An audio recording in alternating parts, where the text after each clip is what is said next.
All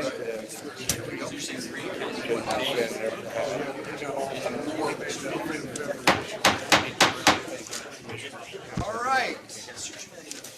We're going to bring the April 1st, 2024 Area Plan Commission meeting to order. I'd like for you to stand and join me in the Pledge of Allegiance, please.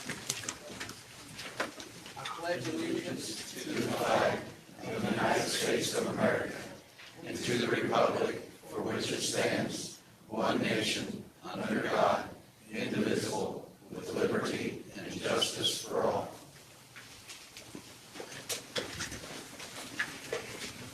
Roll call, please, Katie. Boswell. Yes. Cardell. Yes. Hicks. Yes. Knuckles. Here. Pearson. Here. Holden. Present.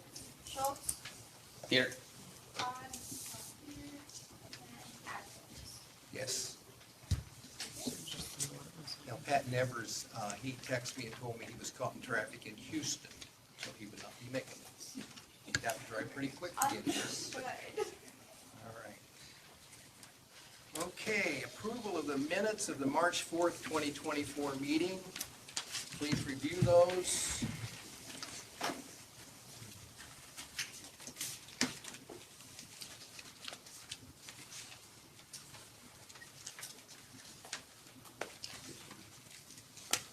Did we not approve these minutes at the March 18th meeting? Or is there concern, I mean, we can approve them again, given,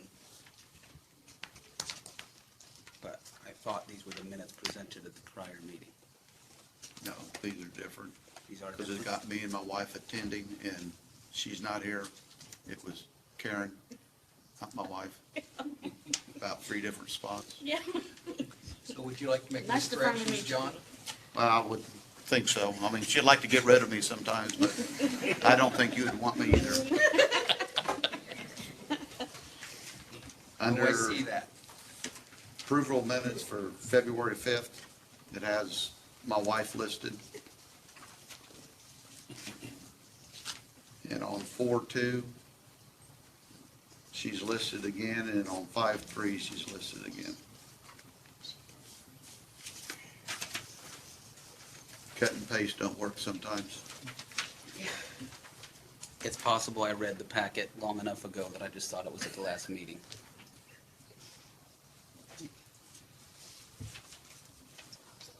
So you found 3 places, John? Yes.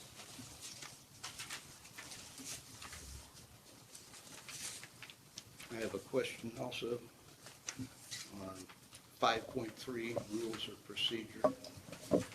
Talks about, I made a motion, I don't remember doing that. Says I made a motion to review 153.537B. I don't know what that is. I don't remember that I either. don't know what it's referred, I don't recall. I would suggest that we table the minutes for review and take a look at those and address them at the next meeting. We can approve them then. Very well, maybe, I don't know, but I certainly have no recall of that. And I certainly don't know what, I don't know what 153 point whatever it is refers to.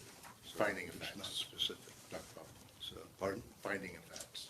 the findings of fact, whatever. Anyway, I'd make a motion that we table the meetings and determine exactly what it is that we're talking about. I can't, Well, I do believe that 153 finding of facts that we did talk about, and we had some discussion about that, and I believe that's probably accurate, that we did table them to review that. So, have we done well, that? we're gonna, this is a cart before the horse, but we're gonna table the rules and procedures again, because I just don't think we're clear on that, and for the sake of that, but I think You that's think accurate. that, you think this is an accurate portrayal? I do, 5.3, yes, rules and procedure. I do Subject to think that's the accurate. corrections that Mr. Pearson made, I'd make a motion we accept the minutes. Can we have a motion by Mr. Bothwell, approve the minutes? second by Mr. Cottle. Roll call vote, please. Is that with the corrections? With the corrections. Okay. Thank you, Just Kate. making sure. Okay. Bothwell, Yes.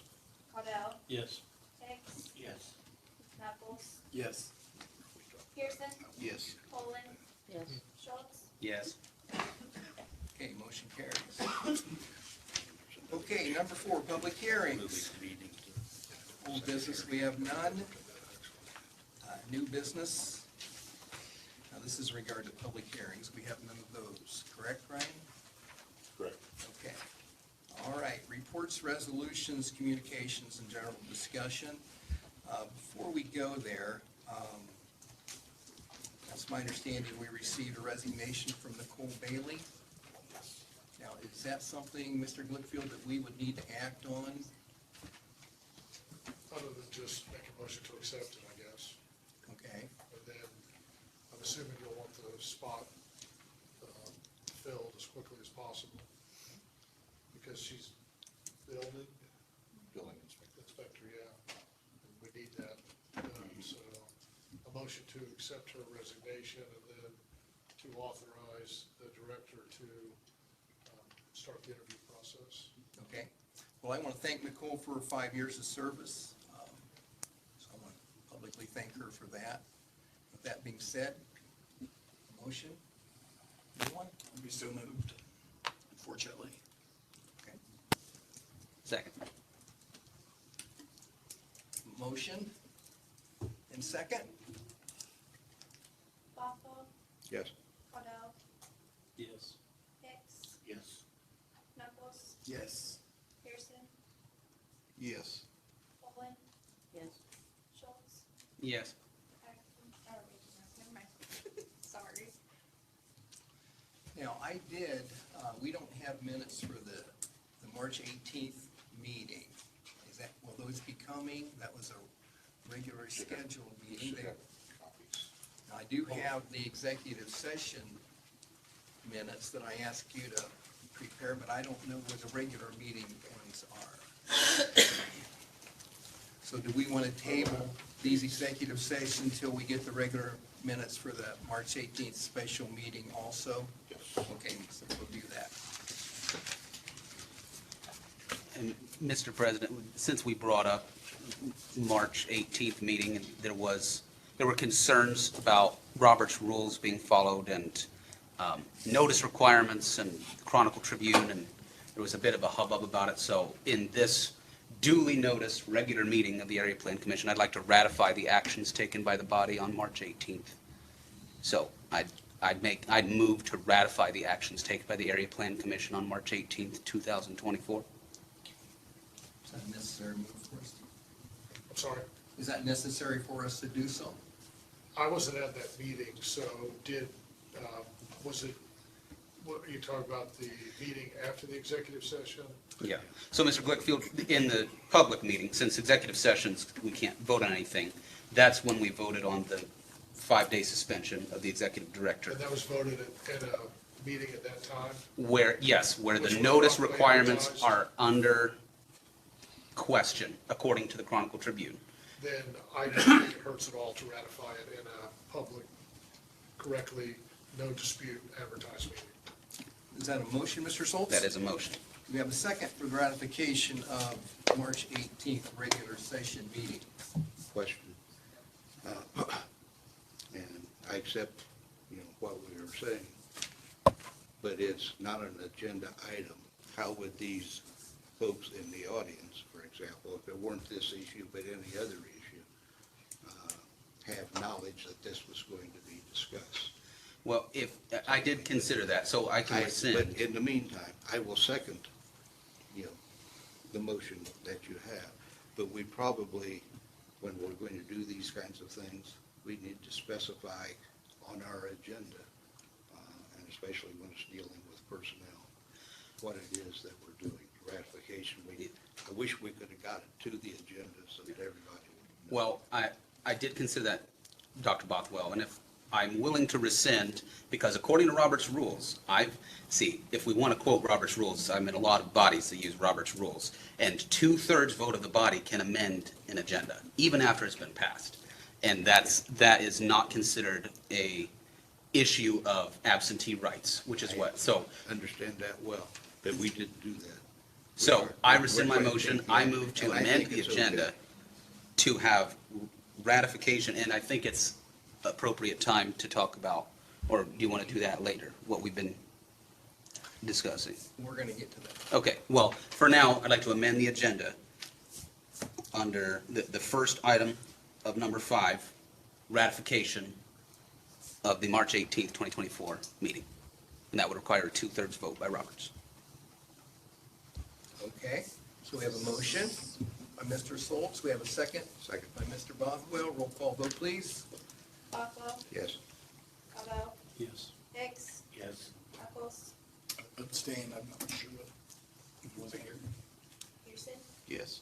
Poland, Yes. Schultz, Yes. Right. Since we're on the orders of the day, Mr. President, I move to ratify the actions taken at the March 18th, 2024. Did we have 2/3? You don't have 2/3. We don't have 2/3. We didn't have 2/3. You got 8. Do I need to vote to have 2/3? We have how many members? 13 total. We have to have, so. like what Well, you Randy, said. you want to make So a for statement? the sake of time, we'll suspend the rules of Robert's rules, and I will vote yes. Yeah, the president's welcome to vote. Yeah. That's in Roberts. So your second motion, Does that Mr. give us Schultz? enough? With the president's vote, does that give us 2/3 or not? 8 here. Is 8? Yeah. 8 is enough to be No, no, no, 2/3? you gotta have 9, there's only 8 here. We'd have to have 9, Okay, so that's not gonna roll. and so we don't get 9, even with your vote. Appears not. Let's do the math. Are you going by Robert's rules? Because I think you can do it with the majority. Otherwise, It was only because I brought up the consideration, and because we had the Chronicle Tribune questioning Yeah. Roberts. I mean, you could suspend Robert's rules of order and do a majority vote. You can suspend rules of procedure to a degree, but you can't suspend something that protects absentee rights, such as notice requirements, unfortunately. So, As a matter of practicality, guys, yeah, what Clayton is recommending to us, I think none of us have a problem with that. So, I say that we accept it, and if somebody says that you couldn't, whatever, be it down the road. But, yeah, if this is fought, I will continue to make sure we follow every jot and tittle of Robert's rules until it is properly ratified. So I'm willing to go with a majority, or we can just move on. But I think it's clear that the will of the body, the majority of the body, agrees with what happened on March 18th and feels it was I appropriate. agree, so let's just do it. So what are we doing? I think, and again, I don't know Robert's Rules of Order evidently as well as Mr. Schultz does, but you have 2/3 of the votes of the members present. And I don't know if it specifies members of the whole board, I don't know if the rules. It usually is members present, but you can fight it, depending on who you ask. I think you're there with members present. So, it's up to the move on. We're gonna move on unless somebody tells us differently at a later date. Okay. All right. So I'll move to ratify the March 18th then. So I've got an email. Freedom of Information has generated some interesting discussion points. So I'm gonna need, sorry. Got an email that I want Ryan to share or respond to us in regard.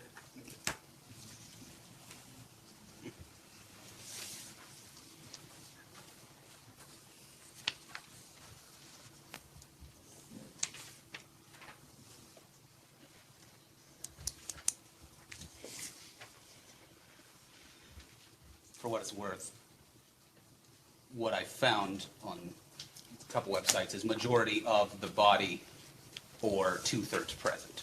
So hopefully the 2/3 present will be sufficient if someone is concerned.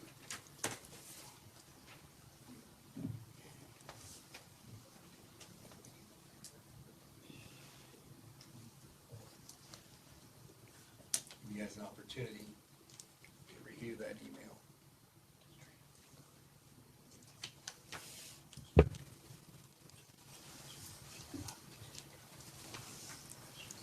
Thanks, Ryan. I said thanks.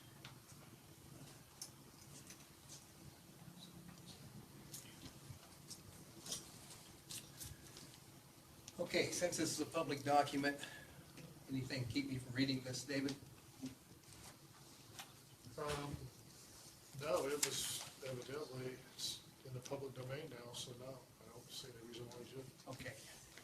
So this is sent from Ryan to Mark Bardsley on Tuesday, November 21st of 2023. It says, Mark, if Steve hasn't told you already, Gen X Solar is planning on turning in their development in March of 2024. They want to be the first in and set the standard in Grant County. Note, Invenergy Solar also is planning on having their development in before July 2024. Phase 2 of Your Choice Digital Bitcom is starting their project in April 2024. That is where I come up with $500 million in investment coming in 2024. I am scared to death that Dr. Bothwell, who got reappointed by the superintendents, is going to be APC's next president.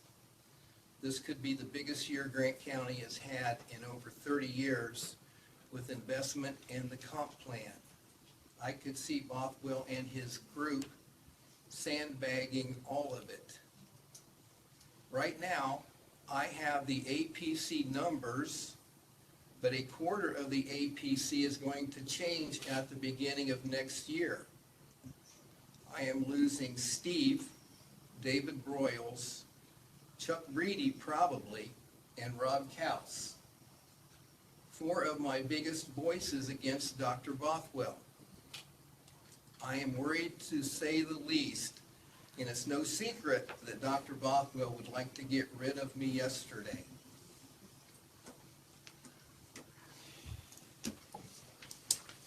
I'm going to give you the opportunity to respond, Brian, and I've got some questions for you. I think it goes without saying, I mean. What goes without saying, Ryan, this is about me. Look me in the eye and you say these things to me. You and I have talked about this, we just talked about this not 2 weeks ago. About what? We spent 3.5 hours talking about this. At We one spent point two up and in a my half. office. How long were we there? 1 hour. And I was there as an observer only. I didn't talk about anything, as I recall. Ryan? There isn't anyway. Do you have any sense of contrition whatsoever? Do you ever take responsibility for your actions, your behavior? You know, you ought to go back and search your minutes, Ryan. Find out who it was that made the motion to hire you after you had led a coup to get rid of Mr. Strange. You know, you and people that were here at the time. And yet, when you became the recommendation from Mr. Breedy and Mr. Mowry at the time, who made the motion to hire you?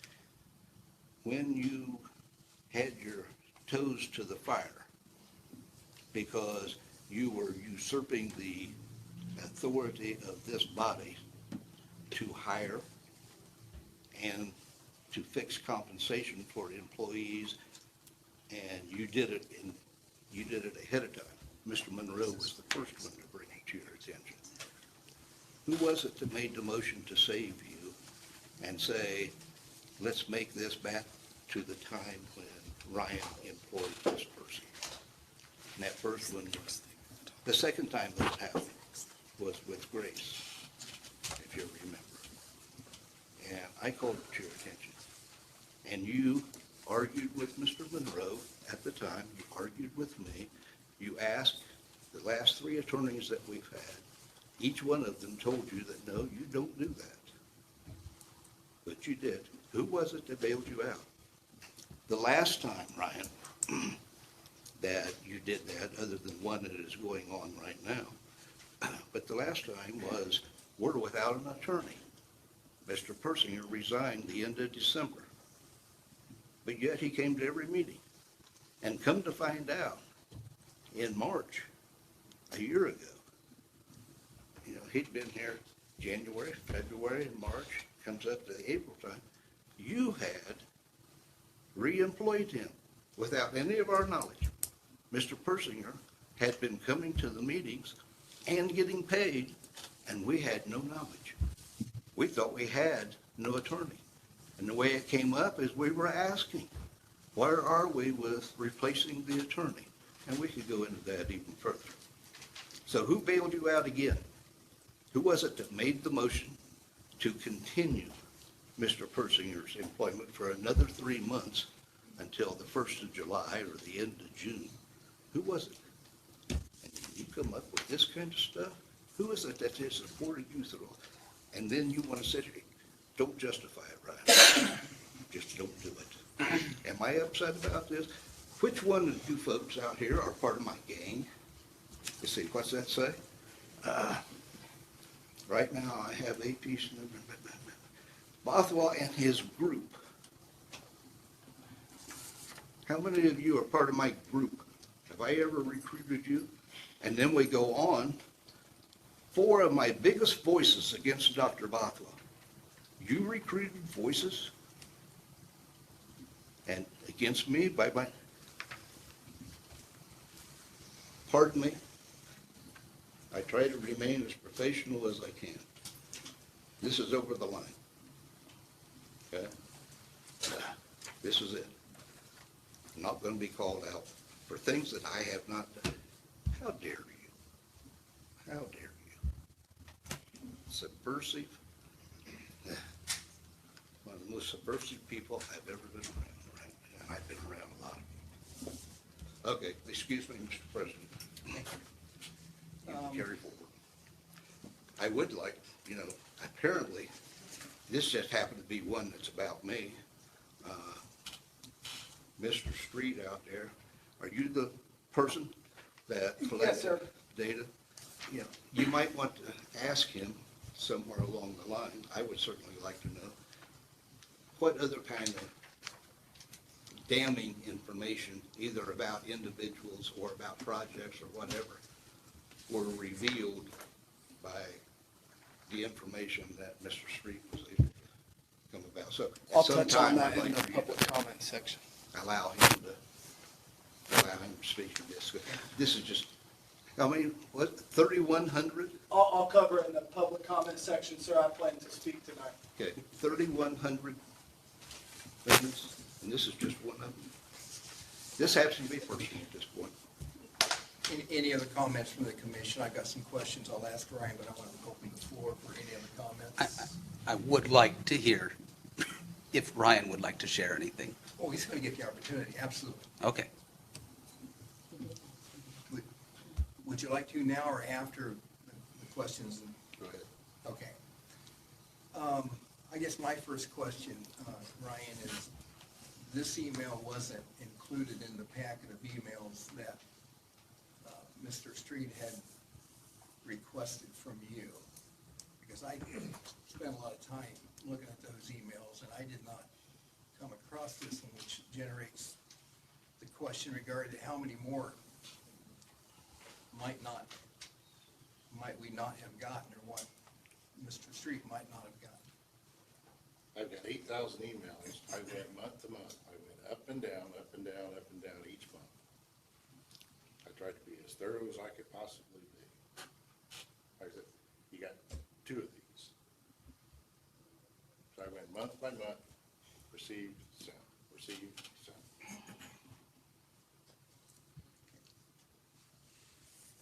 So there is a possibility that some of them could have been left out, is what you're saying? I tried to go one by one by one. Well, there wasn't any chronological order to it, I can tell you that, because I spent a lot of time trying to piece it together myself, and it was not in chronological order. There was a lot of repeated stuff and so forth, but we'll move past that. I guess as I read this, the biggest concern I have, right, serving on the APC for the last year and a half, is the statement, right now, I have the APC numbers. When I read that, I became become very upset about that. Because I don't understand why you would feel you need to have the APC numbers. What agenda do you have, or what agenda are you trying to accomplish that requires you to have the APC numbers? That's not your role. Can I respond to that? Please. I mean, by this body, I've been put through a 5-month job evaluation. I've been physically threatened, verbally threatened. I mean, and even with this, I mean, again, my job threatened again. I haven't been able to defend myself through this. So you're asking me why? You know, we're at 2.5 years on a rules of procedure that should take 2 months. You know, so why would I think in an office that's 10 years behind in paperwork, in trying to get, you know, we've doubled our budgets of just try to get caught up. We've got hurdle after hurdle after hurdle thrown in front of us, just trying to get daily operations done. So why would I think people are trying to slow me down or slow us down? Because that's all I've seen. But as I read this, I think this is truly in reference to solar development. I don't No, see this this is- being in regard to the development plan or any other hurdles that we may be trying to put before you, because this is in reference to solar development that's scheduled to come in March and July of 2024, which leads me to my next question, is that I find it interesting that the APC has just found out that these developments were planning to come in 2024. We were never informed of that until, I wasn't informed of it until I read this. And why would the APC not have been made aware of that? We had nothing in writing, I mean, nothing determined. We were told by reps, Trina talked to us about, they were looking at March, they wanted to be the first, they wanted to set the bar. Okay? And we knew Invenergy was 6 months behind, so that put it in July. So why would you be sending that to Mark instead of sending it to APC? Why does it go to the commissioners, these kind of communiques, instead of coming to this group? And why wouldn't you have the courage to confront me if you felt this way about me, and we would talk about this? Excuse me again, I interrupted. But there is no excuse, you know. And always when we try to talk with someone, with you about things, you try to rationalize your way out of it. And somewhere along the line, you just need to learn to say, hey, I was out of line. I'm sorry, won't happen again. You don't have that right on a number of occasions, as you know, Mr. Haskins said, noted at our last meeting that we had. Excuse me again, I'm sorry. The other concern I have, Ryan, about this is, and I brought this up repeatedly, that there was a motion made that no application is to be received from a solar company until the application has been approved. And that was a 10 yes and 1 abstained vote that was taken, and this is from the November 7, 2022 APC minutes. And I know we had discussion about that, and I know that Mr. Persinger, he responded when you shared with us that the application is in the ordinance. And what Mr. Persinger noted was the APC's job is to enforce the ordinance. With the application process, we have to follow the ordinance. But there is an application process in the ordinance. You can develop that. So Kyle said that we could take the information that's in the ordinance and we could develop an application, including that information. We would still be abiding by the ordinance, because every time we brought that up, the response was, it's in the ordinance. Now, Now, we have an action taken by the APC that says that we're not taking any applications from solar until this body has approved an application. And I think I asked Mr. Blickfield, does that action stand until that action has been addressed or rescinded? And I think his reply was yes. So we couldn't have taken an application in March or July 2024 because there hasn't been one approved by the APC. Yeah. I agree. Do you understand that? Yeah. Okay, thank you.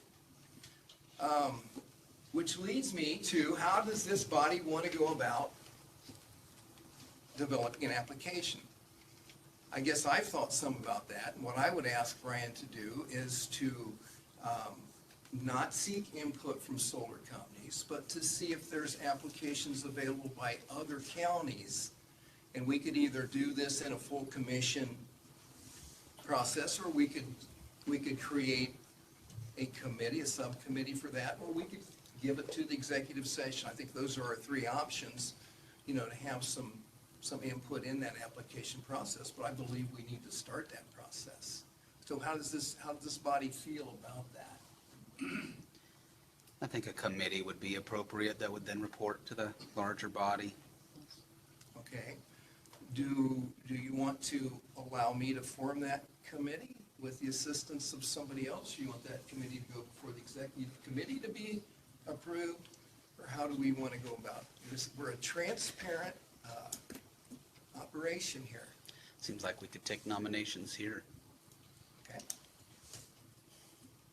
Are you interested in running that committee, Mr. President? I am. I think you would be a perfect committee president then. Thank you.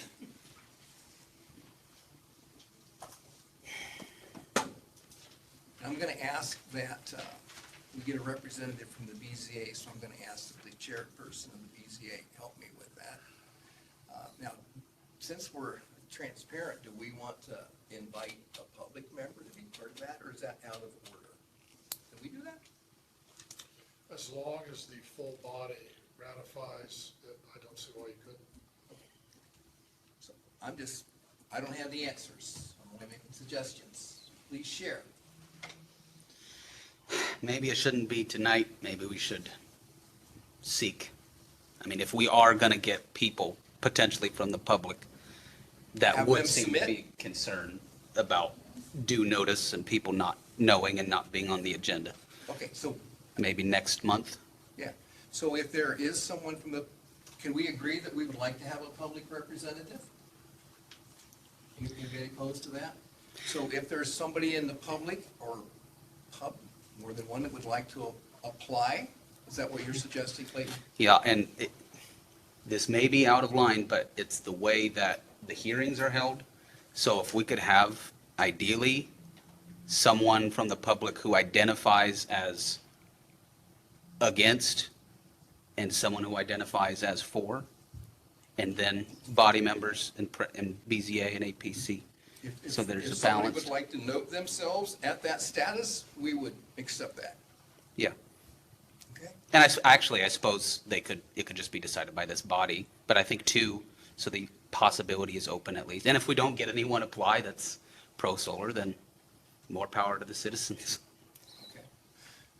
So would we be okay to try and formulate this committee, bring it to the executive committee, and then if the executive committee agrees with that, then we'll bring it to the full commission? Do I need a motion on that? I think it would help immensely.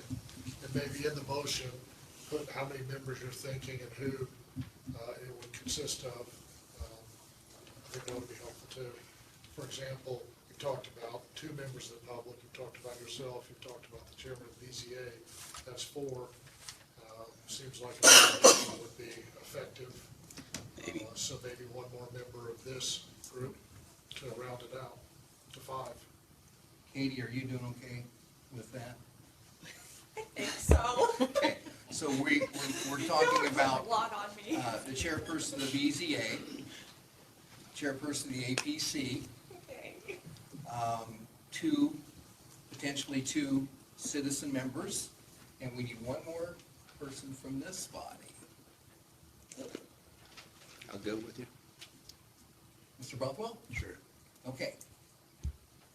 How are you going to vet the citizens that we know are pro and against, so you don't have two on one side? So you have equal representation? Well, because Clayton made that recommendation, I'd like for you to note where you're at with it. You send in your interest.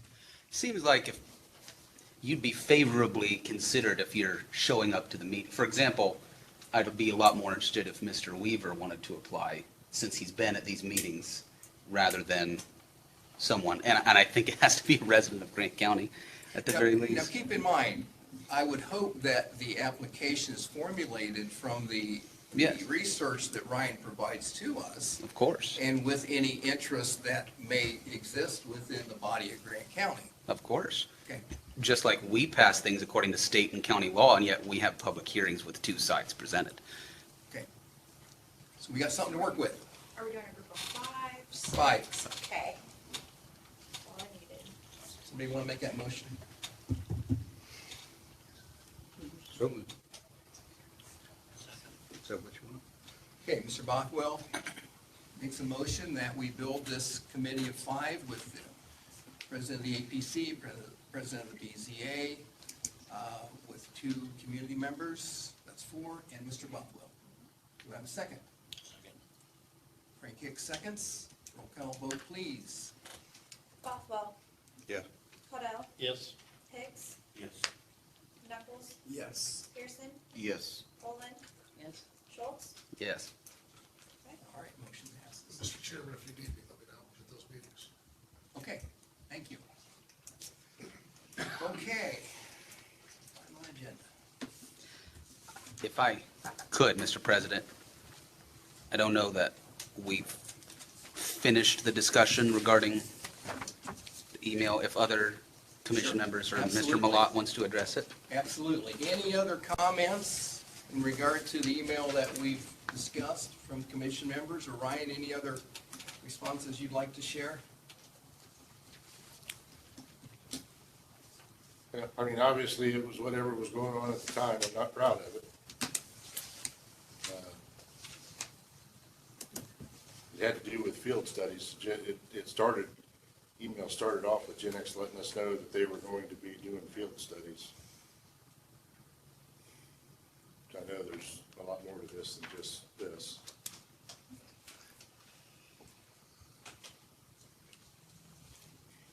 Ryan, I think what I want you to understand is you really have to think before you do things like this. You know, I've said it before, these people aren't here because they don't have anything else to do tonight. I mean, there's some legitimate concerns about how this thing's been ran, and it has to change, you know, it has to change.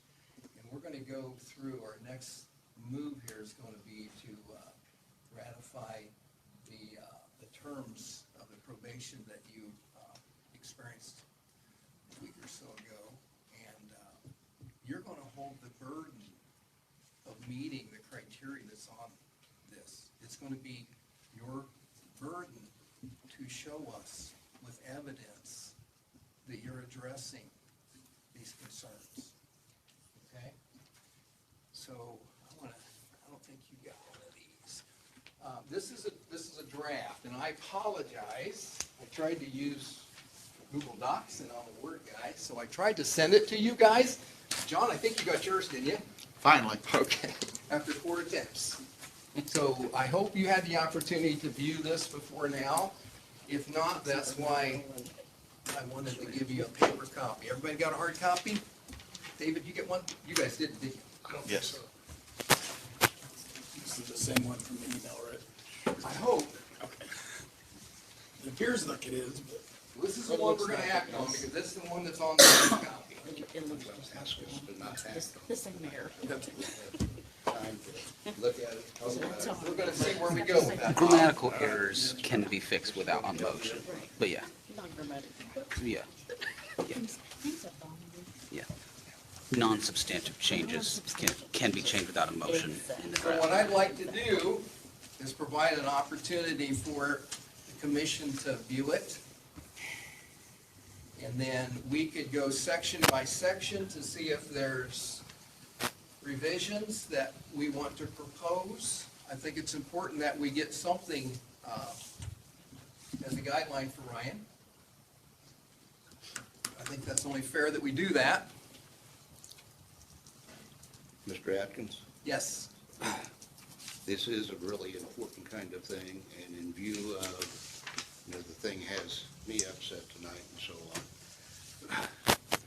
For us to just now be receiving this and not having an opportunity to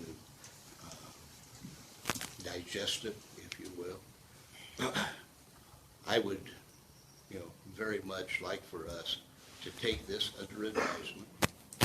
I would like for us to have an executive committee meeting to discuss, this, come back at our next meeting with the executive committee's recommendation concerning this, and then open it up for discussion after everybody's had an opportunity to truly look at this and determine whether or not this is the way we really want to go. For example, as I looked at this, I got a hold of this this afternoon sometime and really didn't have time to look at it. I don't know how many of you have looked at this and perused it before? Tyson has. So- Okay, so 3 or 4 of you have. There are things in the action that we have taken that would seem to eliminate the last 4.5 years or 4 years or however long it is of abuses that have occurred, as though that's going to be wiped clean. That it's not to be referred, it's not to be investigated, those kind of charges. There's a lot more that this body doesn't know that you need to know before you make decisions about this. For example, just with me, 3 times in the last 2 years, Mr. Ryan has been complicit in, but he knows that the people who have appointed me have been approached to get rid of me. I have, Mr. Garrett, who is the superintendent and more or less the president of the county superintendent, has advised me that he's been approached 3 times. Now, that's my appointing off. If any of you had been approached to get rid of one of you and never been told, it's all done behind my back. I didn't know that. I wouldn't have known it at all. In fact, Mr. Persinger was asked to intercede at one point in time. Called all the superintendents together. And, and there are emails to that effect as well. And called them all together to give them 3 reasons why they could get rid of me. I had no idea. I don't know what I've done. All I have ever tried to do is to protect this body. Okay? And because of that, why do you think Mr. Monroe is gone? Why do you think Mr. Meaner is gone? Maybe they've gone, maybe they've done something. But it's plain funny that anybody who has ever entered into a position of holding our executive director accountable for something, they're gone. Gentleman sitting back here, he's gone, didn't get reappointed. Even though this body recommended in writing, because of his long and faithful service to this body, would you please, he's a commissioner's appointment, would you please reappoint him? And no, we're going to make a change. And we're going to put somebody in that will vote. And we've got evidence here. It says specifically, this was Mr. Wright making the statement. This is our appointment. I want to see a change there. We ought to be able to have somebody vote the way we want them to. Okay? Dadgummit, guys. So there's 3 people that are gone, that have been forced out. They've tried 3 times on me. This body needs to know before we make a decision about whether or not we're going to whitewash all these kinds of activities in the past, or whether we're going to investigate it, try to determine, get the truth, and then determine, is this really the way we want to go, or do we need to be more stringent? Yeah. Let's give ourselves a little bit of time. Now, is this personal with Mr. Malott? No. I told Mr. Schultz one time that we had a meeting. Randy was there and Clayton was there. And I said, you know, it pains me. It really does. Ryan graduated with my youngest son. Okay? I've known Ryan for a long, long time. So do I want to get rid of Ryan Malott? No, I don't want to get rid of Ryan Malott. I really don't. That's the reason I've protected him in the different things that I've already talked about here. You know, young man coming in without experience in the area and so on, you're going to make mistakes. And I tried to help through some of that kind of thing. So, as I told Clayton then, you know, it's not Ryan Malott. We're talking about our executive director. And the executive director that serves this county. And the executive director that is serving this county. And we need to keep it on that level. You know, I'm not looking at Ryan. If it was just Ryan, there'd be no way. I would do everything I could to help Ryan. I've talked to him on a personal level on a couple occasions. I said, Ryan, you need to think about this or whatever. But when it comes to my responsibility and your responsibility on the APC, we have an executive director and we have a staff that we're responsible for. And they have to be responsible people too. And so as a consequence, before we take Okay, let me throw this out there, Bob. Table that. Okay? So I think what Bob suggested is that the executive committee review this and bring it back to the commission. Yes. Now, the executive committee, correct me, Ryan, if I'm wrong, but I think it's Tyson, Bob, Ron Stewart, Frank, me, and Jerry. Yep. That'd be 6. So we 6 will obviously have the opportunity to share any concerns that we have. For those of you who aren't on the executive committee, if you have concerns or if you develop concerns as a result of your review, please forward them to me so that I can take them to the executive committee meeting when we go. Absolutely. Is that fair? Yep. Do we need a motion for that, Mr. Steele? Yes. If Yes. we could discuss this. I admit I'm discouraged by that because we had the meeting on March 18th. At that meeting, I mean, we as a body decided, we looked at the evidence of what had happened, that something needed to be done, unpaid suspension, 6-day probation, strong, as the first formal action this body's ever taken. And as you know, I place a lot of blame. I mean, things like this are things we knew I didn't know about this specific email, but we knew this was happening. And I've talked with Ryan about it in his office. I did on Tuesday when he came back.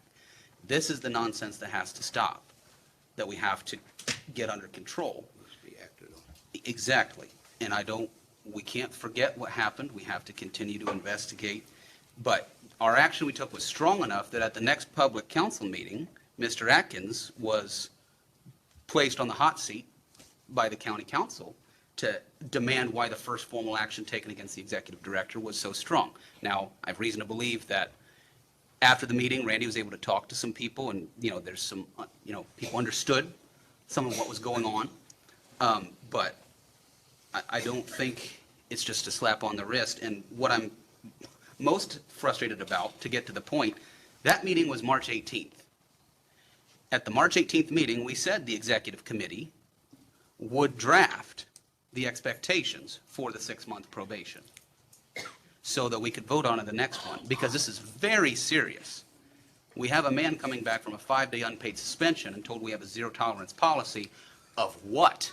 And in the motion that the commissioner, who's not even at this meeting this evening, made, he said to be determined by the executive committee on his return. And the executive committee did not meet. And after 2 days of hearing that people would be on vacation or whatever, which I understand, I have spring break too, we debated even moving this. I drafted something, and I emailed it to every single person here, at least the email address on record. And if I don't have your right email address, please let me know.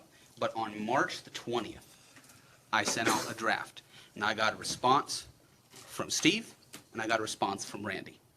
So if we don't want to pass this tonight, that's fine, but I think it's a crying shame that we can't take an action on it tonight, and it's discouraged. It's not for lack of trying. It's not for lack of trying. I guess that's all I'll say. It is too complicated for us to be able to look at it and take action on, and we're not saying we're not going to take action. We're talking about involving exactly what you wanted and exactly what was said at the last meeting, involving the executive committee. Take a look and set up what zero tolerance means. Set up, the things that you want. And so we need to be able to address that. We need to be able to see what this document is, all of us. And then the executive committee look at this and deal with it and come back with a recommendation. And you're more than welcome to, to be a part of that. If this is part of your, if you are a part of this as drafting, you might want to come to the executive committee meeting and talk about, how good that you feel that this is. That'd be great. Well, we do need to be careful, because if there's too many of us, it becomes a public Well, meeting that's that why we isn't had to duly kill it the noticed. last time, Clay, so Exactly. we can't do I know, that. but so this is a sincere question, Dr. Bothwell, a sincere question. And, I want to get lunch with you again, like you said. I tried desperately to get this out to you in 10 days' notice, before you even get the packet, so it could be reviewed. We can How? resolve this by making motions and seeing where the commission stands. I would like to know, how is it that we should bring matters to the attention of the body to be addressed at the next meeting? Does it have to be at the next meeting? So if something comes up, my concern is, if I have something that I come up I think needs to be addressed April 7th, and then I say I'd like it to be in the next meeting, and then we don't have time to address it, is the fastest we can address anything 6 weeks? I just don't know. We can take our action, but. The rules that you're under, Clayton, if you would look at rules and regulations, it's very clear that anything that we are to deal with needs to be available to this group 2 business days before the meeting. So that means Thursday, Friday, Saturday, Sunday doesn't count. So if you have something and you think action needs to be taken, then the rules that we're under right now, getting something on the day of the meeting and bringing it is against our rules of procedure. Dr. Bothwell, on that's what I'm saying. I tried on March 20th. It says your name on my Gmail record, March 20th. I've tried, and this isn't, that's all I'm saying. It wasn't for lack of trying. So let's make some motions and move on.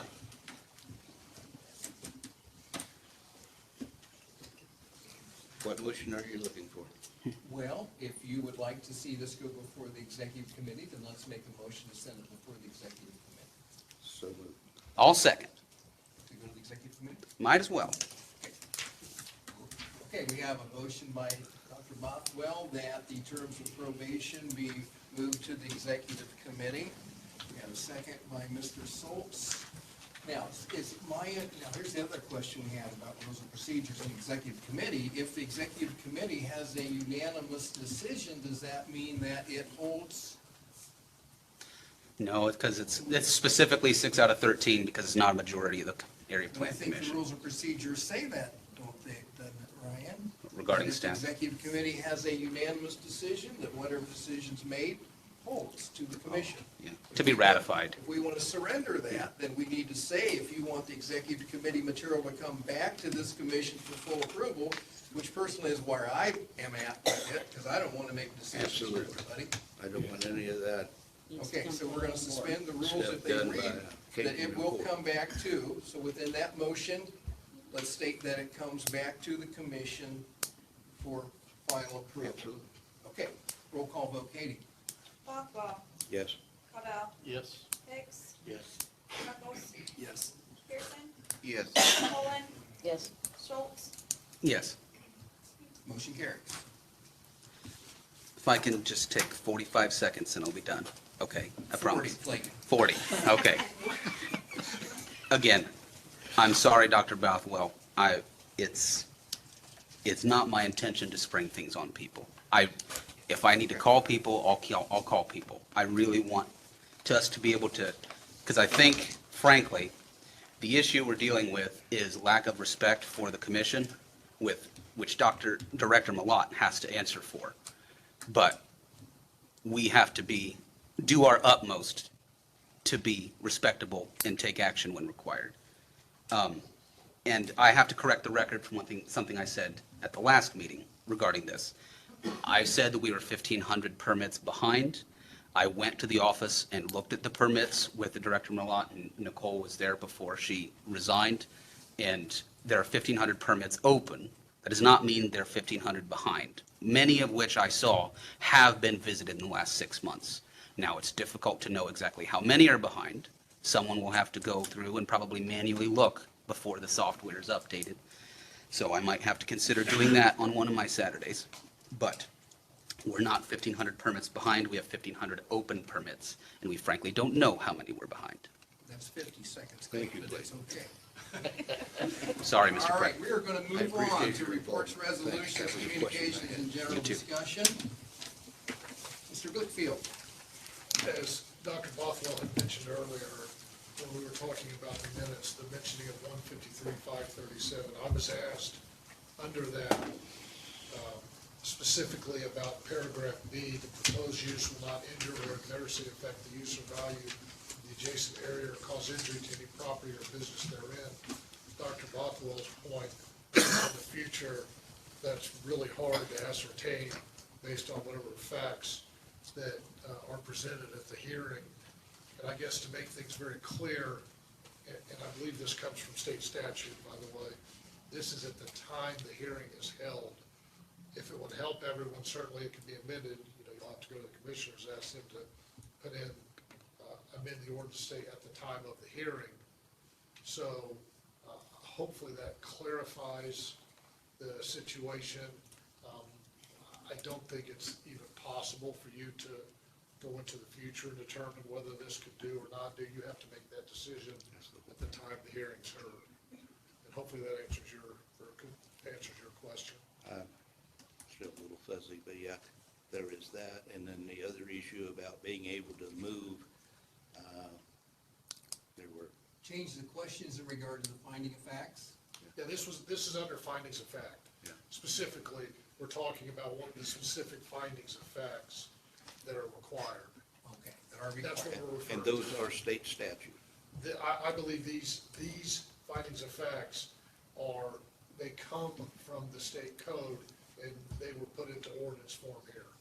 Okay, so can we take a look at that, I guess, and find out that it is? And I'm just wondering what is the amendment process? Can we amend? Yes, you can move to amend this and put different language in paragraph B to make it clearer, and then it's submitted to the commissioners, and they have to then approve the amendment, because it's an ordinance, they're the legislative body, and assuming they approve it then this page will be changed. The other issue was one when we have CAFOs or CAFOs, depending on contained animal feeding operations and/or major subdivisions.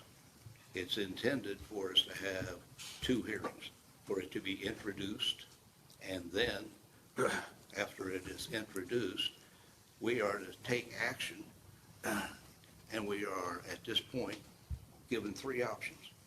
One is to approve right away. The other is to deny right away. The other is to conditionally approve. Why do we have to take that kind of an action when we are supposed to have 2 steps? And the last time we went through that, we got sued because we weren't ready to deny, we just heard it. We wanted to investigate the information, et cetera, before we were going to deal with this. So we didn't want to deny, we didn't want to approve.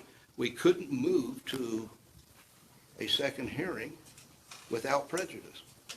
So my suggestion that has been made to Mr. Persinger at the bequest of the commissioners 4 years ago was that we be able to move to a second hearing without prejudice. Very simple.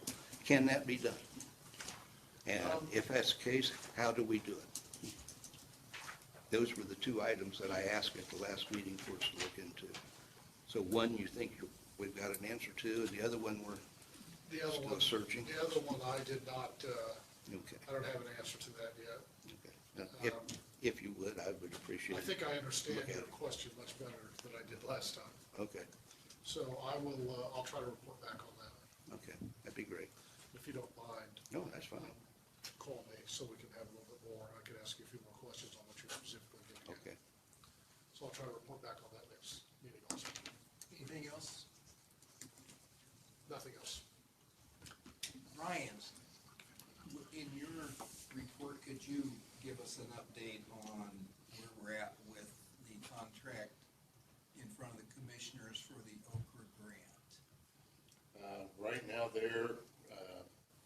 Kyle just got back today from spring break. We've found out through Mike Peter, who contacted Okra, that for us to move on to our second choice would take something pretty major and more than what we actually have issues with. And for everybody's sake, Kyle Persinger, the attorney for the commissioners, had some concerns in regard to the contract that they have to sign in order to match the grant of $60-some thousand for the company that a group voted on to have us implement the comprehensive plan. You want to add to that? We're good? Yeah, so pretty much right now, that's where they're at. They're gonna try to, I think Kyle's gonna try to get with them and see what can be worked out.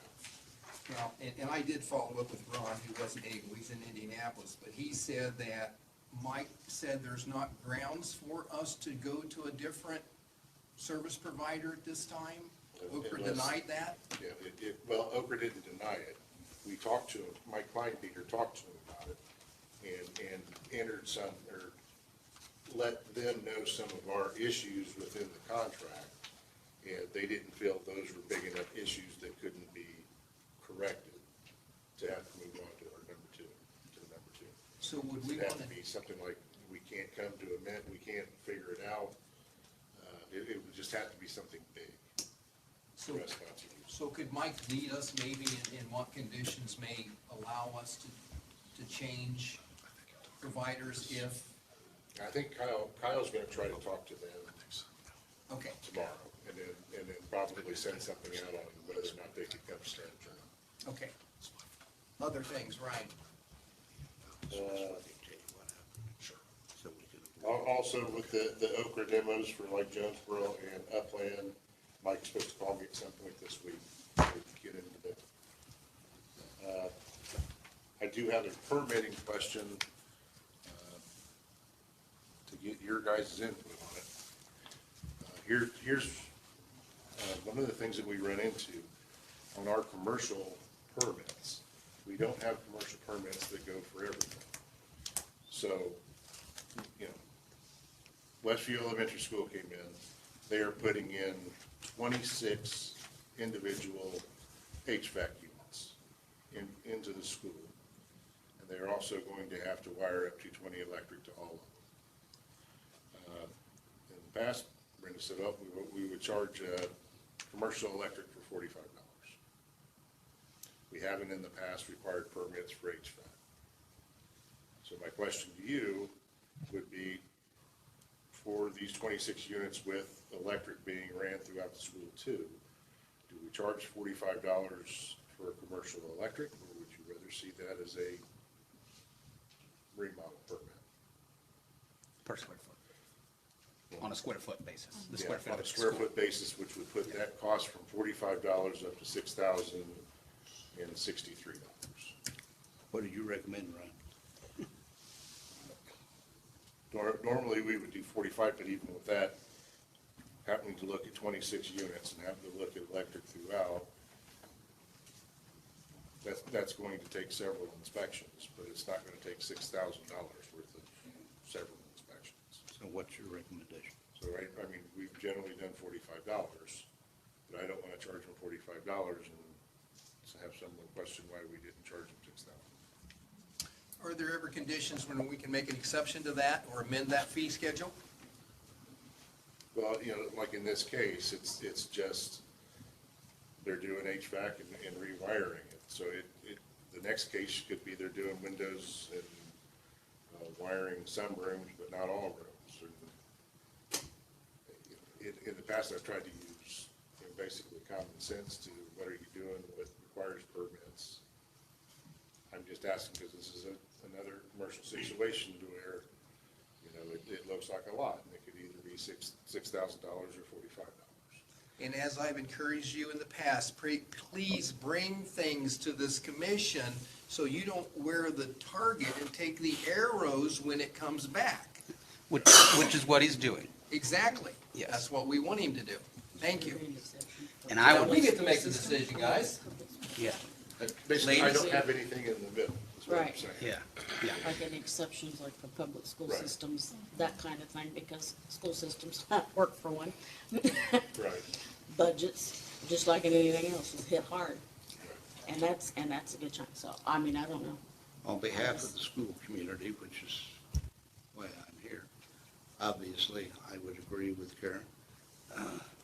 The most cost-efficient way that we can deal with this would be appreciated. I'm certainly by, in this case, the people of the Miss Sunwell School Corporation.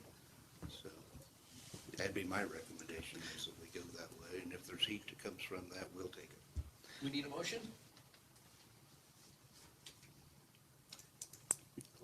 Mr. President, Yes. if I might recommend a solution, get a commercial electrician who is also qualified to inspect to do this work and pay them their fee. You don't have a commercial building inspector right now. But isn't the concern for the county permit fee, wouldn't that be on top of whatever fee? That'd be what you charge for that fee. It'd like be a pass-through expense. Does the ordinance allow that? I thought that's what we can't do You it. could get a quote for that too. I mean, I wish there was a middle way where we weren't having to send someone out for free 8 or 10 times, basically, to inspect a big project, but I also am not wanting to charge a school $6,000 if we don't have to. Are we able to take a commercial contractor's sign off on something like that? Are we able to? But most of the time, what we try to do on a lot of the Taylor inspections and stuff like that is we try to get Brent Stantz or State Fire Marshal. A lot of times we'll meet Nicole at the jobs. Again, to have a commercial inspector, we were lucky to get a full-time building inspector to have a commercial one also. Right. We do the best we can. In this case, I mean, you're talking 220 electric.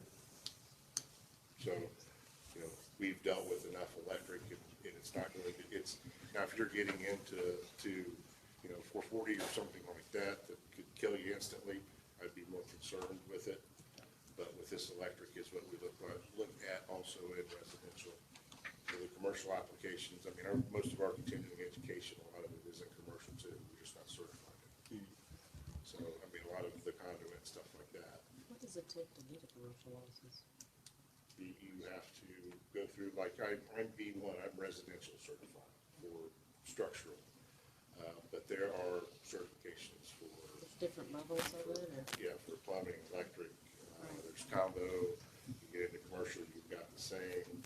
I'm just trying to understand. That's why I'm asking Yeah, questions, you because I'm. pull up the ICC totally and lost. there's Right. 38 certified. I mean, she could go and become a certified code enforcement officer if she wanted to. through ICC. Rita, you got a comment? I do, I have some input, I took that information for the Northview and Westview, but we don't have jurisdiction over Right. Northview.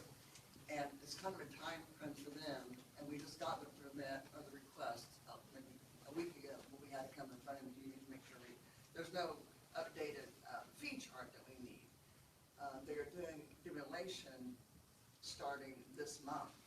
So I either want to try to get those in there because it's summer coming on, some kids are in summer school and they want to have this running hopefully so that the kids aren't sweltering in there. And the fees are, their funds are, some of it is a federal grant and the other is COVID money that wasn't used and so they're utilizing it into the HVAC units. But we're going to have to charge for them because they're starting demolition this month, which does not require a permit. And as soon as they get it demoed, then they're gonna want to start, the performance services out of Carmel is the one that's the general, and then they've subcontracted, electrician and, I don't know, there's one other thing on that permit, but I just want to throw that in there.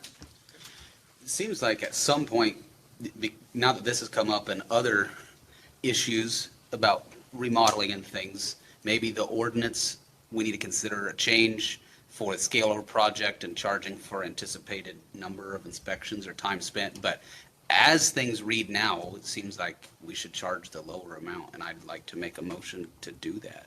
We have a motion on the floor from Mr. Schultz for the lower amount, which is $45.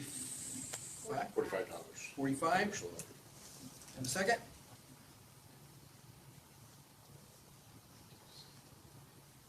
We gotta give him some help, you guys. Second. Discussion. Discussion. Again, on behalf of school community, I really appreciate, what Clayton has done. It's what I would suggest as well. However, we're dealing with people's kids' lives. There's nothing more precious than that. So in terms of the inspection that needs to be done, even if it causes us to charge the school system more, we need to find a certified person to do the inspections. So that the liability, should something happen, heaven's sakes, let's hope it doesn't.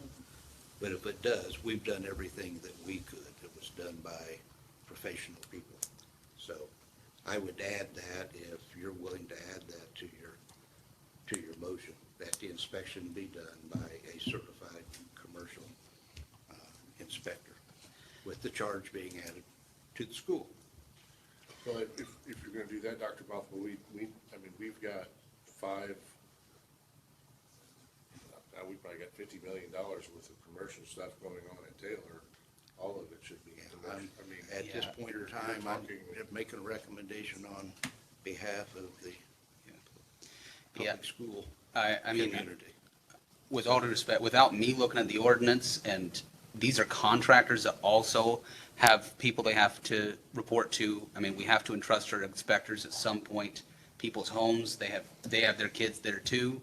I mean, I'd love it if everything were perfectly safe, but especially within ordinance. I personally am not willing to change my motion. Okay.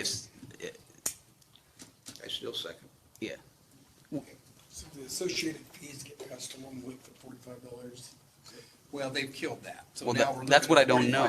$45. I don't know if we, For 26 units for all of it? I mean, we're gonna have a lot of cost in that, yeah, especially if you have to outsource it. yeah, it stinks.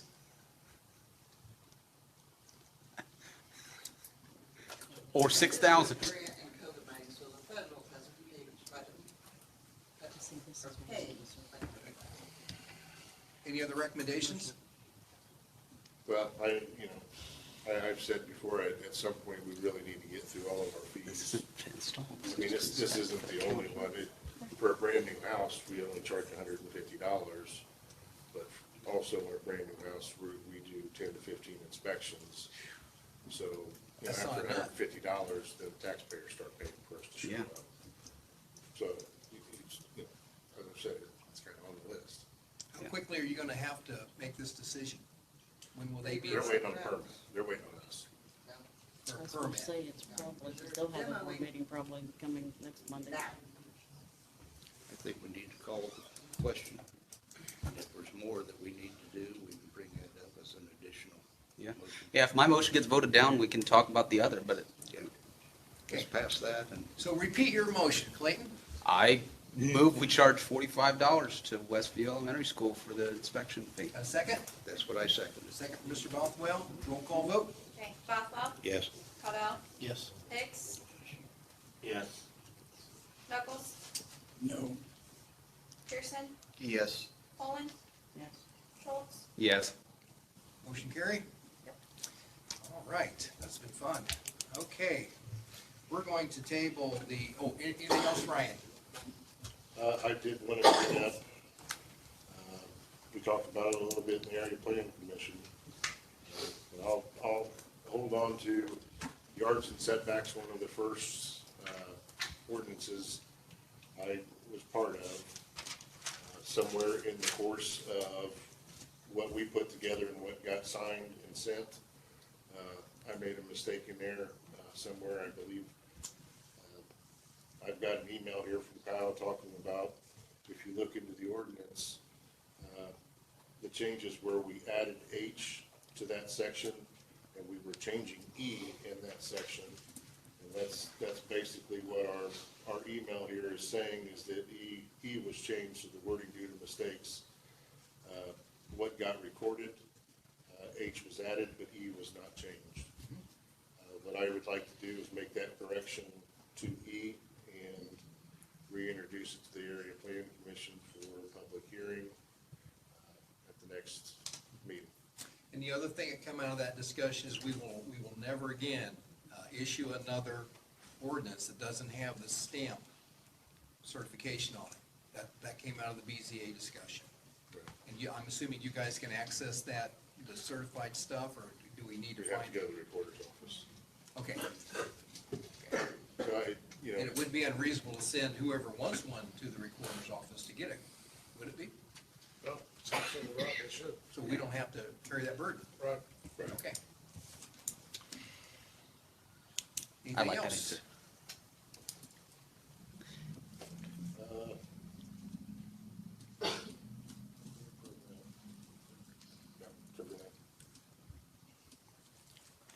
We done? All right. If I may, I'd like to make a point for the minutes, not making the motion, but on behalf of the school community, I would request that we find some way to have a commercial inspector on the previous motion that we made. It's not something that I'm, motioning, or we're gonna sit here and discuss and argue and all that. So we're asking But- the school corporation for that? But I don't care who pays for it. I'm just on a safety thing. I want it to be known that the school communities are interested in being as safe as we possibly could, and that our inspections be done by certified people. So that's just a note for, Is there anything to keep us from asking the school corporation to have a certified inspector inspect them for But, I them? mean, they'll look at it too, and they'll also have to, like I said, we'll bring in the state fire marshal. Okay, We'll make a note to bring him with us for the final. okay. All right, public input. We've 8:34. Let's see how this goes. I'm definitely out of here by 9. I'll go first. I'll try to make this brief. I've got a couple Easter eggs, since we just finished up that holiday. I'm gonna pass this out, and I'll move my way to the microphone podium, announce myself, where I'm from, you know the routine.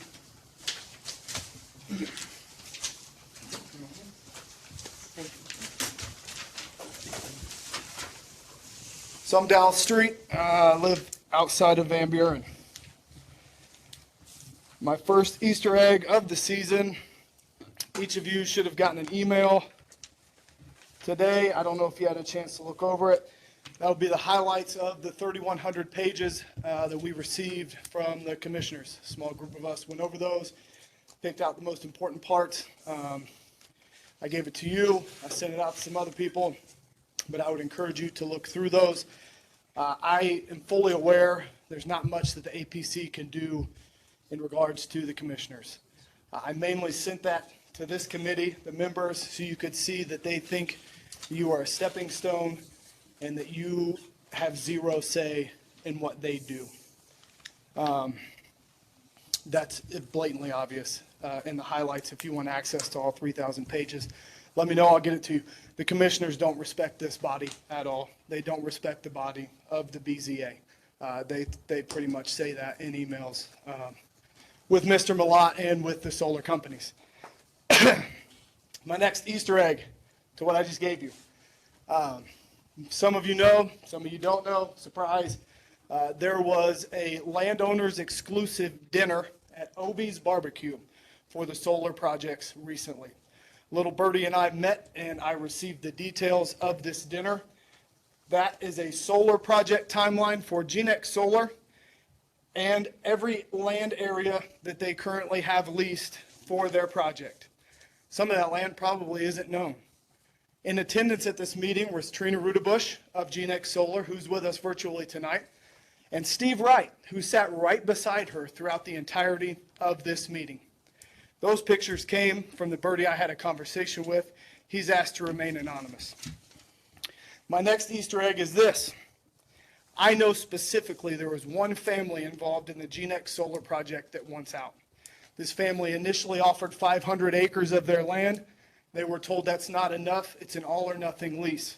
So they leased their land. Their situation has changed. They no longer wish to be a part of this project, and Trina and her company will not let them out based on the lease that they signed. There's an NDA, so they can't speak publicly about it without going to court, and they are on year 3 of 5 of this lease, and GeneX will not let them out. That is the type of company we're dealing with when we talk about industrial solar on farm ground. That. A company that will not let you out if you change your mind. A company that says you signed and you're sticking to it whether you want to or not. And we're talking about thousands of acres. My guess is that Apex and Invenergy are exactly the same way. And if we can find landowners that would be willing to say that, I'm sure you can find them, but they won't because of the NDA. That's just a preview of what you can see here. Again, the commissioners don't respect this body, so when it gets back to them, they won't care. Steve Wright will probably deny everything because it's an election year, and he's just trying to drag it out through May and keep his seat. That's just my opinion. Whether you go with it or not, I've got the evidence that can prove it. Finally, Mr. Bothwell, onto the emails. The email that was handed out this evening was not a part of the original APRA request for Mr. Malat. That request yielded 1,800 pages. That email was not in it. That email came from the 3,100 plus APRA request results that we got from the commissioners. Because of that, and because of some other facts in the commissioner's request, I have a phone appointment with the public access counselor tomorrow in Indianapolis, and I'll be addressing this from Mr. Malat's request, as well as some issues that I have with the commissioner's request not being fulfilled completely. What actions that brings on the county, I do not know, and I am not sorry. I told you in December I was coming for anyone who would not help this government run the way it was intended to be run by the fathers. I hope you take the information I presented you from GeneX and run with it, and we do whatever we can. I look forward to seeing you guys April 9th. Thank you.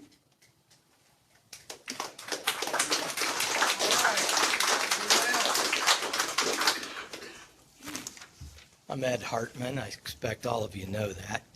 I live in the Fairmount area.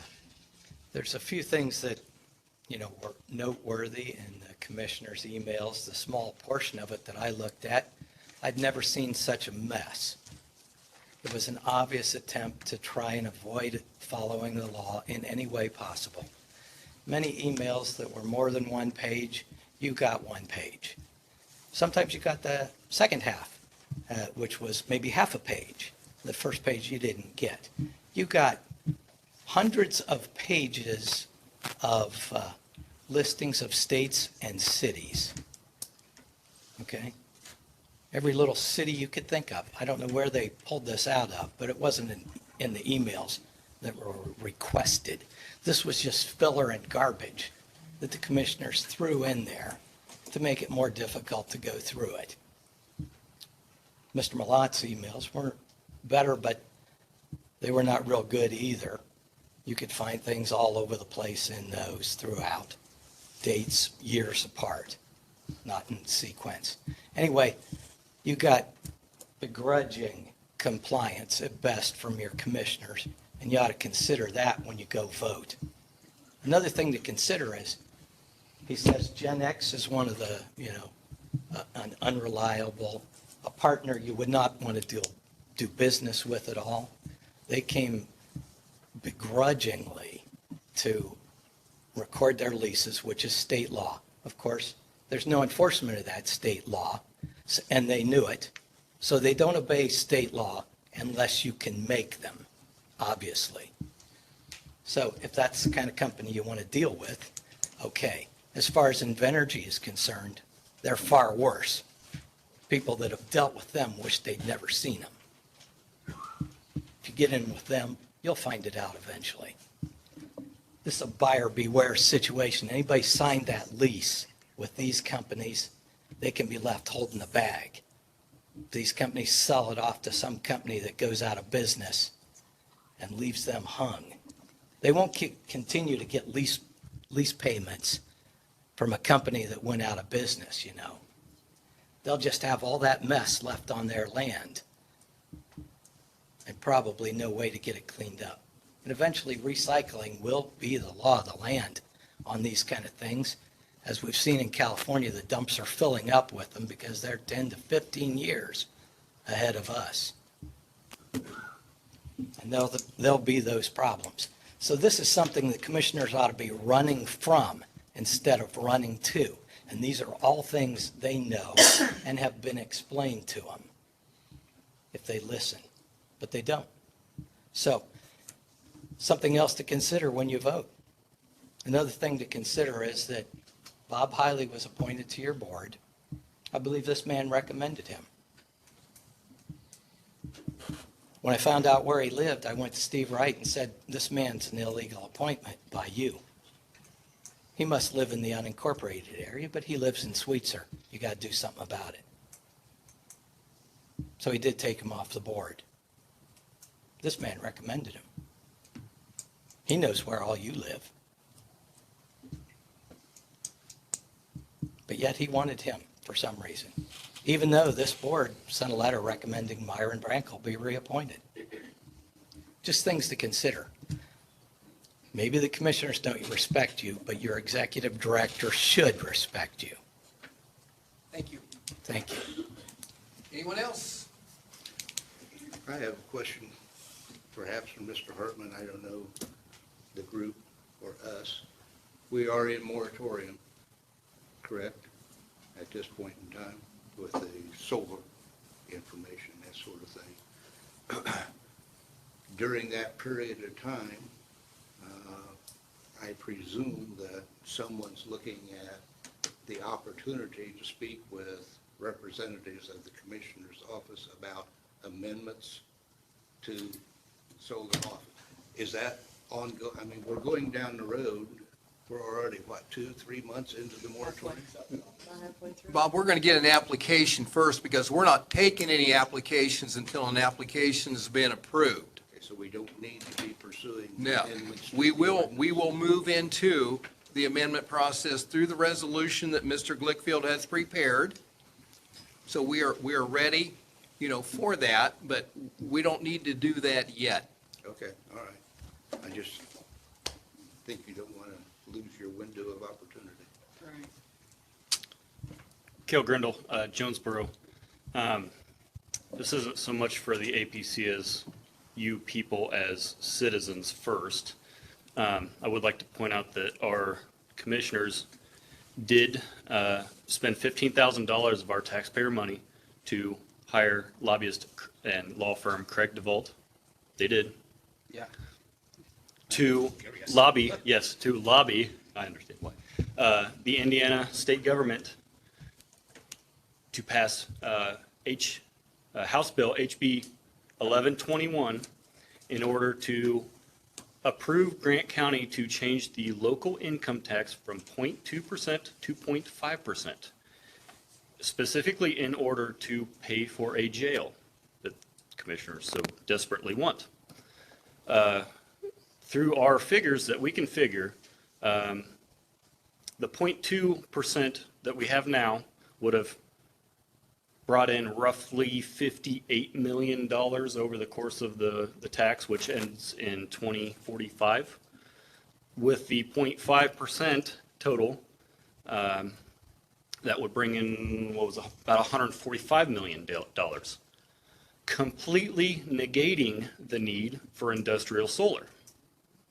If the solar was the only purpose of bringing in solar is to pay for a jail, that the commissioners won't tell us how much we'll bring in. I have not heard a single figure. They will not tell us. But we know, and they know, that it will not pay for it. So regardless of solar coming in or not, income taxes will still have to be raised. And I'm very much to my core opposed to taxation in any way. But if it is solar or taxes, give me the taxes. I will begrudgingly pay them. So what I'm recommending you as citizens first and APC second and the rest of us listening, we need to very much verbally tell the commissioners, A, we don't want solar, B, the taxes that they are forcing onto us, without public input, mind you, will completely pay for this jail, even if we don't need a jail. It will pay for it. So make your voices heard, citizens and APC members. Thank you. All right, we got about 12 minutes. Anybody else? I have a question about what the gentleman was saying. Is it the commissioners that have the unilateral right to impose this tax, or is the county council involved in that as well? Or can it be rejected just because somebody says that you can do it? Does it have to be done? If you look up House Bill 1120, that takes the county council completely out of it bypasses, right? It bypasses county council and gives correct me if I'm wrong, it gives the taxation power to the commissioners? No. To the state, I think, To the state. to set the rate. It is. Your towns and cities, Tax council. they're like. Tax council. Tax council, yeah. In any case, it takes the county council out of the equation. Partially, yes. Partially, okay. And the county council discussed this at a recent meeting, and I don't think the commissioners conferred with the county council before making that decision either. At least that's what was stated in the public meeting where I listened. They are corrupt. All right. Michael Duke. I'll give you about 3 minutes. You know I'm a verbose person, and I'll try to hold into the 3 minutes, I'll give you the thumbs up or down. much to the consternation of commissioners this morning. I went a little bit over 4.5 minutes. The response to the question on this HB 20 or 1120, 1121, HB 1120 struck the term county council out of the verbiage of 1121 and replaced it with the income tax council, the local income tax council. A little bit of research this afternoon. As I understand it, I'd never heard of the income tax council before. It's something new to me. So I tried to learn. The income tax council is composed of the city representatives, I assume, of the city and towns in the county, and the physical body, which Mr. Glickfield, I think you were referring to as a partial. There would have to be a representative. In my estimation, there's 10 cities and towns, and then the county council, that would make 11 members. It's based on per capita, so the unincorporated area of the county council would have whatever the percentage of residents in the unincorporated area. Marion's percentage of residents would have that percentage of the vote. Gas City's residents. So do we know how many members are on this council and who those members are? It's the city councils, and for the county council. That's who the members are. A majority of them would have to vote. But the impact of the legislation is it's taken the authority away from the county County council. council, exactly. Which is frankly awful. Well, they said That that, should be their bailiwick to determine that. Okay. And well, that's how it was intended to be with 1121. Then 1120 came along. Of interest, they were both passed on the same day and signed by the governor on the same day. Now, if you can't get it right in the first one, what was the agenda for bringing the second one in? What is the Machiavellian ploy that is going on here is the question that is reasonable, I think, to ask. I could say a whole lot more. I've spent some time researching, Thank you. and I would be glad to talk to anybody about it. Thank you. Anyone else?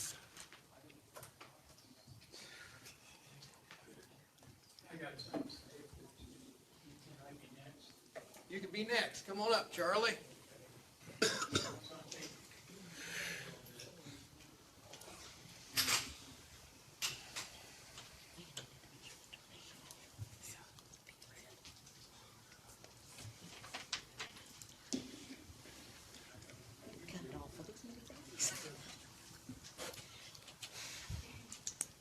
My name's Charlie Weaver. Today's appropriate to confess, but I've laid a lot of eggs in my life that failed. But I wanted to tell you that I like the way the audience acted today compared to some of the other meetings that we've had. I only got one thing to ask, and that was on the committee of 5 that you're trying to, and you wanted one of against solar, one for solar. The other 3, do they have to determine whether they're for or against? Did I miss that? No, we don't have to do that because we serve on the commission. So none of, I mean, you 3 could be together, could all be for it or all could be against it. Okay. So what's the purpose for doing that? Just so voices can be heard. And that wasn't even binding. That was just my recommendation. The body can approve whatever citizens. I Okay. was just, similar to Dr. Bothwell was saying with the schools, it'd be nice if we could take that into consideration for citizens. But theoretically, people who have sworn an oath to uphold the law and are public servants would have some level of objectivity and trying to follow and just holding citizens to something similar so we can hear multiple voices. All right, well, I just missed that part. I wondered if you had to declare it all. And one other thing, I'm sorry, I said one, but I meant 2. These solar companies, I've read their contracts, and I think some of the people that speak against them need to read their contracts. Yes, you're right, they won't let you out of your contract for a certain period of time you've signed. If you sign something, you don't know what you're signing, you know, it can be expensive. So, but they have the right to get out, but it's going to cost them. So, anyway, thanks a lot, and we'll have a lot of flowers in May. Thanks, Charlie. Yep. All right, anyone else? 3 minutes, Myron. Yeah, Myron Brankle. Attended the commissioners meeting this morning, and 3 or 4 questions was asked that they wasn't prepared to answer. One of them, you know, is why they spent $15,000 for a lobbyist to go to Indianapolis and hire that lobbyist to take the authority away from the Grant County Council on the taxes and turn it over to Gas City, Marion, and whoever. And Ron Stewart says, we can't raise taxes. No, they can't. That goes to the tax council now. We're completely out if it passes or if we don't get it stopped. The best way to stop it is to vote Mark Bardsley, Steve Wright out of office. Thank you, Myron. Anyone else?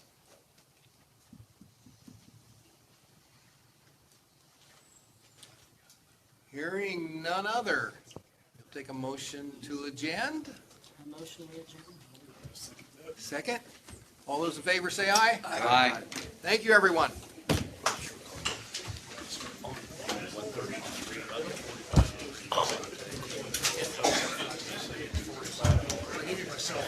this way. Yeah.